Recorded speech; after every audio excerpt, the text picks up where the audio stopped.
사울이 예루살렘에 가서 제자들을 사귀고자 하나 다 두려워하여 그가 제자됨을 믿지 아니하니 바나바가 데리고 사도들에게 가서 그가 길에서 어떻게 주를 보았는지와 주께서 그에게 말씀하신 일과 다메섹에서 그가 어떻게 예수의 이름으로 담대히 말하였는지를 전하니라.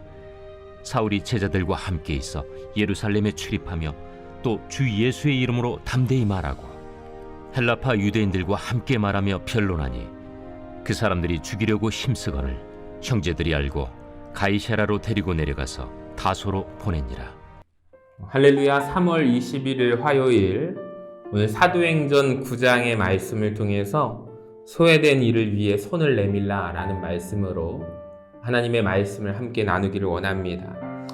사울은 다메섹 도상에서 예수님을 만나고 회심하여 바울로 새로운 인생을 살아갑니다. 제일 먼저 다메섹에 있는 회당들을 돌아다니면서 전도하기 시작합니다. 사도행전 9장 20절에 보니까 즉시로 각 회당에서 예수가 하나님의 아들이심을 전파하였다라고 합니다. 여러분, 변화된 사울을 바라보는 교인들 얼마나 놀랐을까요? 회당에 있던 유대인들은 더 놀랐을 것입니다. 바울이 놀라운 언변으로 예수를 증거합니다. 간증까지 합니다. 여러분, 회당에 있던 그 어느 누구도 그를 이길 수가 없습니다.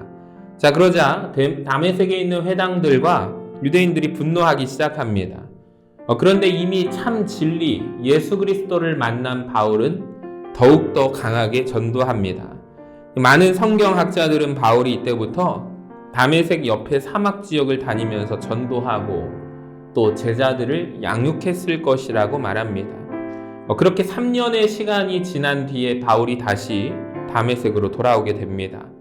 유대인들은 기억 속에 여전히 예전에 변화되지 않은 사울의 모습, 핍박하고 있는 사울의 모습을 잊지 않고 있었습니다. 근데 그가 왔다는 소식에 유대인들이 행한 것을 보시기 바랍니다. 암살 조직까지 만들어서 바울을 죽이려고 하고 다메섹의 왕은 바울을 체포하라라는 명령까지 합니다. 그 이야기를 들었던 바울은 어쩔 수 없이 몸을 숨기게 됩니다. 도망가게 되죠. 여러분, 이처럼 박해자였던 바울은 불과 3년 만에 박해를 받는 자가 되었습니다. 여러분, 무엇이 이 사울의 인생을 변화시켜 놓았을까요?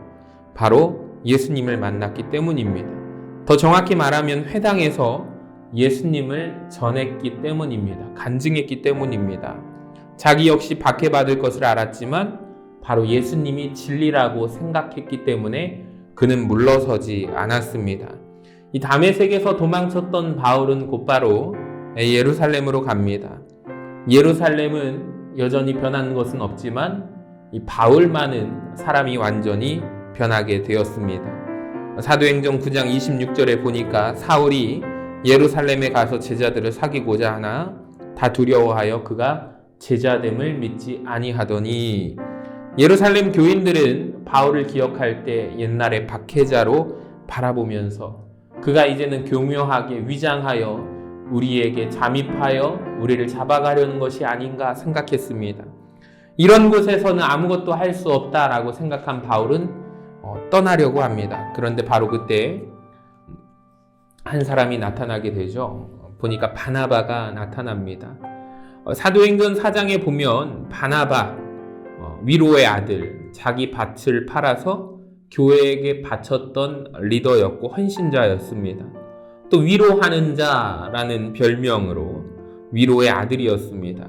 그 바나바가 먼저 바울에게 다가가서 친구가 되어주고 사도들과 야고보 장로 교회 중직들과 또 교인들에게 바울을 정식으로 소개하는 자가 됩니다. 이렇게 바울은 바나바의 도움을 통해서 예루살렘 교회의 인정을 받게 되고 더욱더 담대하게 복음 전도를 하기 시작합니다. 여러분, 나중에는 바울과 바나바 최고의 동역자이지 않습니까? 이방인의 전도를 위하여 같이 헌신하는 자가 됩니다. 이 모든 것이 보면 바울에게 먼저 다가가서 손을 내밀어 주었던 바나바의 헌신이었기 때문에 가능했습니다. 예루살렘 교인들을 보세요. 모두가 편견을 가지고 다가가지 않을 때 편견을 넘어서 사람 한 사람을 보았던 바나바의 먼저의 위대한 헌신이 있었기 때문입니다. 여러분, 지금도 하나님은 이 시대 가운데 바울과 같은 사람을 일으킬 수 있는 먼저 손 내미는 바나바와 같은 사람을 찾으십니다. 여러분, 바울 같은 일꾼을 세울 수 있는 위로자, 위로의 아들 바나바를 찾고 계십니다. 여러분, 우리가 오늘 하루 편견을 넘어서서 바나바의 모습으로 살아갑시다. 여러분, 우리가 가진 생각들과 고정관념이 아닌 사람을 바라봅시다. 하나님의 시선으로 사람을 바라볼 때 우리의 육적인 눈의 시선이 아닌 영안의 시선이 열리기를 주님의 이름으로 간절히 축복합니다.